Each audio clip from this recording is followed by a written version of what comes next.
नमस्कार। कभी सोचा है कि भारत में एक ऐसी झील भी हो सकती है जिस पर एक पूरा का पूरा नेशनल पार्क तैरता हो? जी हाँ, आज हम भारत की ऐसी ही कुछ गजब की झीलों की सैर पर निकलेंगे और जानेंगे उनके कुछ अनोखे राज। तो चलिए एक नज़र डालते हैं कि आज के हमारे सफ़र में क्या-क्या है।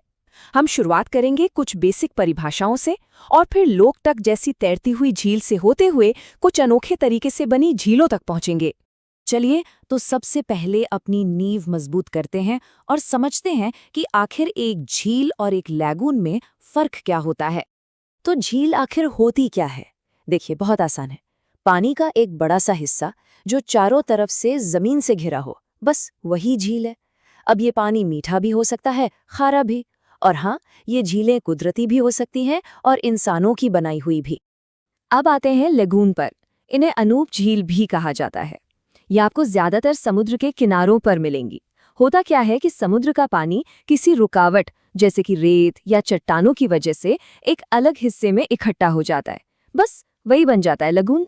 भारत में इसके कुछ बेहतरीन उदाहरण हैं, जैसे उड़ीसा की चिल्का झील या फिर पुलिकट झील। और हाँ, एक खास बात, अगर आप केरल में हैं तो वहां लगून को एक बड़ा ही सुंदर नाम दिया गया है, कयाल।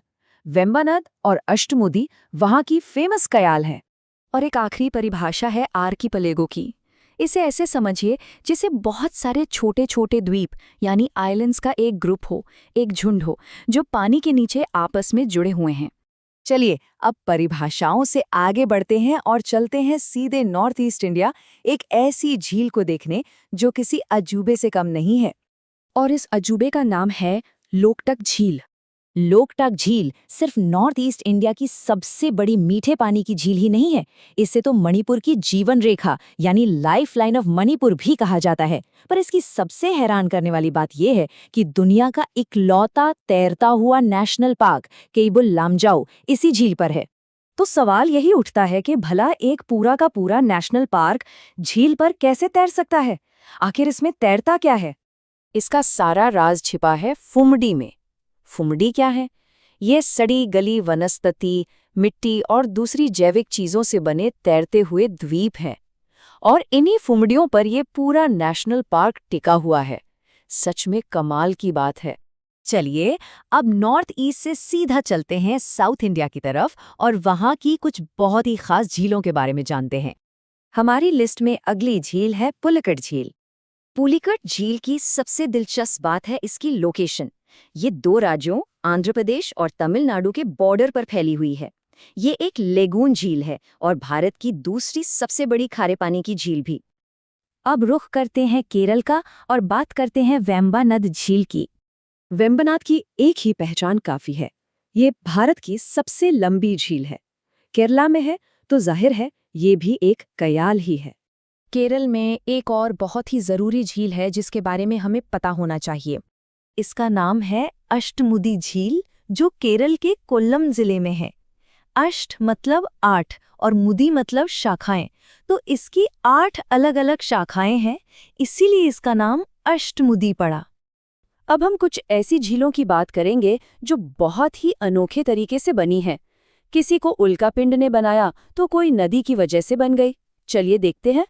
सबसे पहले बात करते हैं लोनार झील की। कहते हैं कि इसका कनेक्शन सीधा अंतरिक्ष से है। महाराष्ट्र के बुल्ढाणा जिले में ये एक क्रेटर झील है। क्रेटर मतलब एक बहुत बड़ा गड्ढा। माना जाता है कि ये गड्ढा या तो किसी ज्वालामुखी के फटने से बना है या फिर हजारों साल पहले किसी उल्कापिंड के धरती से टकराने से। अब एक ऐसी झील जिसके नाम में ही उसका राज छिपा है, रूपकुंड झील, जिसे मिस्ट्री लेक या रहस्यमय झील भी कहते हैं। उत्तराखंड की बर्फीली ऊंचाइयों पर मौजूद इस झील को कंकालों की झील भी कहा जाता है। क्यों? क्योंकि इसके किनारे पर सैकड़ों इंसानी कंकाल मिले हैं। ये लोग कौन थे, कहाँ से आए थे, ये आज भी एक बड़ा रहस्य है। चलिए अब चलते हैं कश्मीर और बात करते हैं वुलर झील की, जो कि भारत की सबसे बड़ी मीठे पानी की झील है। हाँ, यहाँ एक बात पर ध्यान देना बहुत जरूरी है। वुलर झील जो है वो पूरे भारत की सबसे बड़ी मीठे पानी की झील है और लोकटक वो सिर्फ नॉर्थ ईस्ट इंडिया की सबसे बड़ी मीठे पानी की झील है। तो ये कंफ्यूजन नहीं होना चाहिए। अच्छा, वुलर झील एक गोखुर झील है, जिसका मतलब है कि इसका आकार गाय के खुर जैसा दिखता है। अच्छा, मीठे पानी की झीलों से अब रेगिस्तान की तरफ चलते हैं। राजस्थान में जो छोटी छोटी झीलें होती है ना, उन्हें एक खास नाम दिया गया है, प्लाया। जैसे कि सांगर, डीडवाना और पंचभद्रा, ये सब प्लाया झीलों के उदाहरण हैं। अब आगे बढ़ते हैं और एक ऐसी झील के बारे में जानते हैं जो अपनी ऊंचाई के लिए मशहूर है।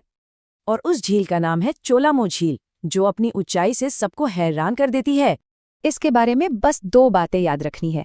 पहली, ये सिक्किम में है, और दूसरी, ये भारत की सबसे ज्यादा ऊंचाई पर स्थित झील है। बस इतना ही। और अब आखिर में हम 2 बहुत ही महत्वपूर्ण मानव निर्मित झीलों को देखेंगे। यहाँ इनके नाम और जगह पर खास ध्यान देना होगा, क्योंकि अक्सर कंफ्यूजन हो जाता है। तो पहली झील है गोविंद बल्लभ पंत सागर झील। ये उत्तर प्रदेश के सोनभद्र जिले में है और ये रिहंद नदी पर बनी है, जो आगे जाकर सोन नदी में मिल जाती है। और दूसरी झील है गोविंद सागर झील। ध्यान दीजिएगा, नाम में सिर्फ बल्लभ पंत का फर्क है। ये वाली झील है हिमाचल प्रदेश में, सतलुज नदी पर, भाखड़ा नांगल डैम के ठीक पीछे। तो अब देखिए, कंफ्यूजन की कोई गुंजाइश नहीं है। गोविंद वल्लभ पंत सागर झील उत्तर प्रदेश में है और सिर्फ गोविंद सागर झील वो हिमाचल प्रदेश में है। ये फर्क याद रखना बहुत जरूरी है।